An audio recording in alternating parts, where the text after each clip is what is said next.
something inside you has already given up, and you haven't said it out loud yet. You wake up before the sun and the room feels heavier than it should. Not dark, just weighted, like the air itself remembers things you've been trying to forget. There's a moment right before your eyes fully open where you almost don't want to come back. Not because you want to disappear, but because being here again means carrying everything you didn't resolve yesterday. You lie there and listen. The fan, a distant sound outside, your own breathing uneven, like it's unsure whether to stay. You tell yourself nothing is wrong. You've gotten very good at that, at smoothing over the cracks before anyone can see them, at convincing even yourself that exhaustion is just a phase, that the tightness in your chest is nothing serious, that the quiet ache you feel when no one is watching is just tiredness. But it isn't. It's grief that doesn't know what it's grieving. It's fear without a clear name. It's the slow pain of realizing you've been strong for too long without being held. Sometimes you wonder when you stop believing that mornings could feel gentle, when waking up became something you braced yourself for instead of something you received. There was a time when mornings felt like possibility. Now they feel like survival. And you don't talk about that part. You keep it buried under routines and respond. Abilities and polite smiles.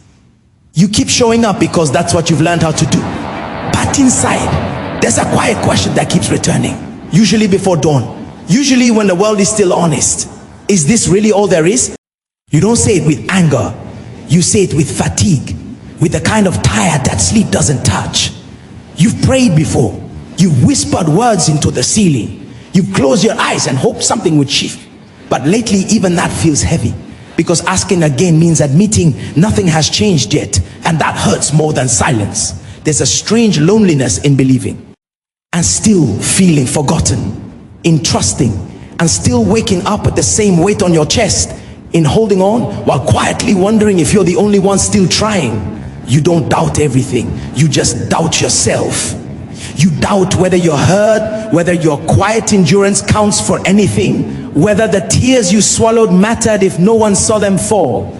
Sometimes you replay a mess you never talk about. The night you stayed strong when you wanted to break. The morning you smiled when something inside you cracked. The version of you that learned how to survive by disappearing emotionally. You became reliable. You became capable. You became the one who doesn't need much, and slowly, without realizing it, you became the one who doesn't receive much either. That's the part that stings. Not the pain itself, but how used to it you've become. There's a moment right now, right here, where the day hasn't fully started yet, where the world hasn't demanded anything from you, and in this thin space between night and morning, something fragile is still breathing. Hope doesn't feel loud here.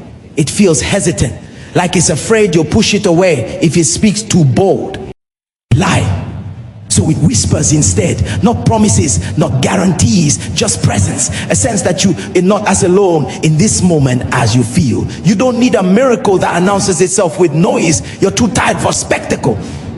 What you ache for is the kind of shift that happens quietly.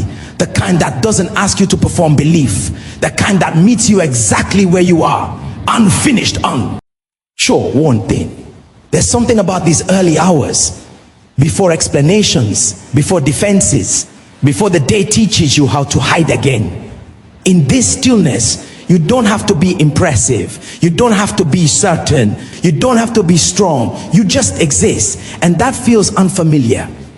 Because you've spent so long trying to earn rest instead of receiving it. You wonder if speaking now would even matter.